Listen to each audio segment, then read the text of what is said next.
Bonjour à toi et bienvenue dans ce tout premier épisode de Flash Astro et Numérologie. Un rendez-vous court et vivant où l'on décode ensemble les énergies qui traversent ton quotidien. Je suis Puerava et chaque mois, dans Au rythme des lunes, je vais te partager ma lecture des courants célestes pour t'aider non plus à subir ce qui se joue, mais à le danser avec conscience. Et aujourd'hui, on parle d'une pleine lune particulière, celle de ce vendredi 1er mai dans le signe du Scorpion.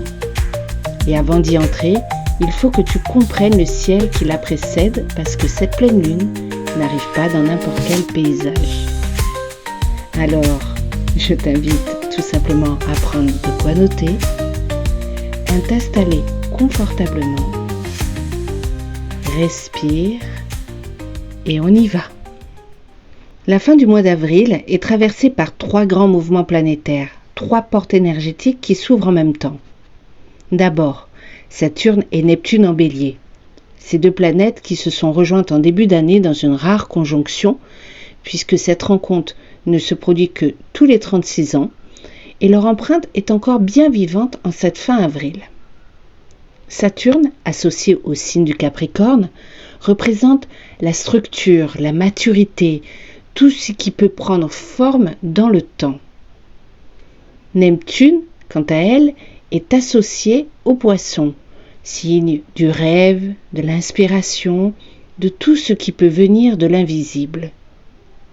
Mais quand ces 2 énergies se rejoignent dans le Bélier, le signe du commencement, du courage, de l'élan vital, elles nous demandent une chose précise: donner forme à nos rêves, faire descendre la vision dans la matière, ne plus séparer l'intuition de l'action.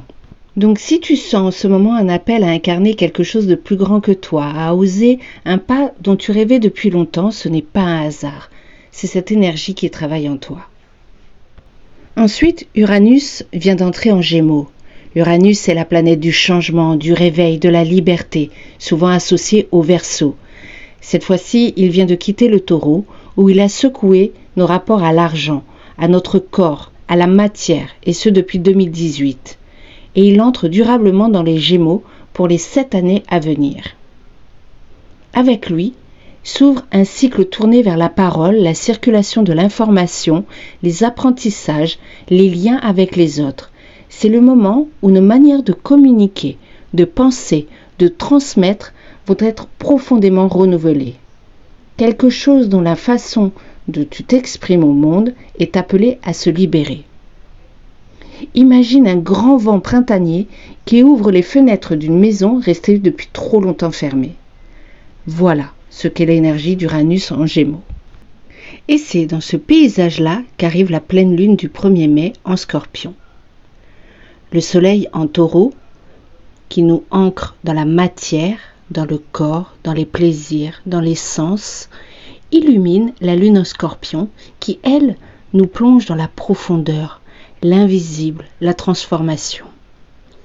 Il ne faut pas oublier que nous avons aussi Chiron, en Bélier, en conjonction avec Mercure.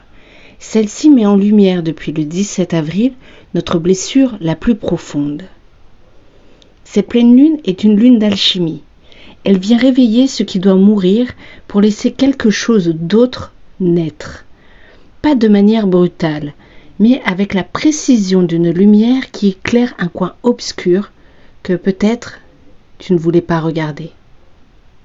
En Scorpion, la pleine lune touche tes désirs profonds, ceux qui ne se disent pas à voix haute, tes fidélités intérieures. À qui, à quoi restes-tu encore lié par habitude, par croyance, tes peurs anciennes qui demandent à être traversées et ta puissance vitale qui demande à être créatrice. Elle est exigeante, oui, mais elle est aussi profondément régénératrice. Côté numérologie, le 1er mai vibre à un nombre particulier. Lorsque tu additionnes le 1, le 5, le 2 et le 6, cela nous fait 16, soit 7 en le réduisant. Le 7, c'est le nombre de l'introspection, du retrait conscient, de la sagesse intérieure, le souffle qui se pose, le pas en arrière qui permet de voir plus large, de changer sa perspective. Mais il passe par le 16, et c'est un nombre karmique qui évoque la tour qui tombe pour libérer ceux qui étaient enfermés. Autrement dit, cette pleine lune t'invite à un retrait intérieur pour laisser tomber ce qui n'a plus à tenir debout dans ta vie. Non pas pour t'effondrer, mais pour faire de la place à plus juste, plus vrai, plus aligné. On n'oublie pas que 2026 est en année universelle 1, une année de nouveaux cycles, de semences et d'élan. Tout ce qui se déclenche ce printemps pose les fondations des 7 années à venir. Alors, je te propose maintenant de poser cette vidéo en pause et de prendre ton carnet, de te poser quelques questions, comme on dépose des graines dans une terre fertile. Prends le temps pour y répondre, mais note tout simplement ces questions dans ta tête ou sur ce carnet. Premièrement, quel rêve, depuis longtemps, te visite et demande à prendre forme concrète? Saturne, Neptune, en Bélier, peut t'inviter à y répondre.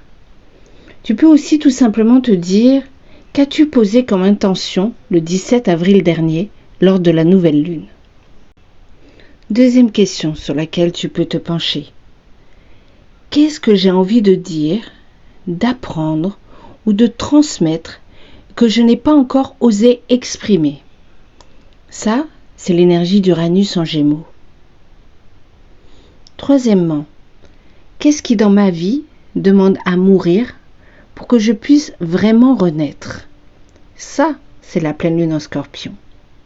Tu peux aussi te demander à quelle fidélité, à quelle croyance ou à quel conditionnement ai-je besoin de renoncer pour me retrouver enfin moi? Cinquième question, quelle vérité intime mérite d'être enfin honorée? Comme je te disais tout à l'heure, pas besoin de répondre tout de suite. Laisse infuser.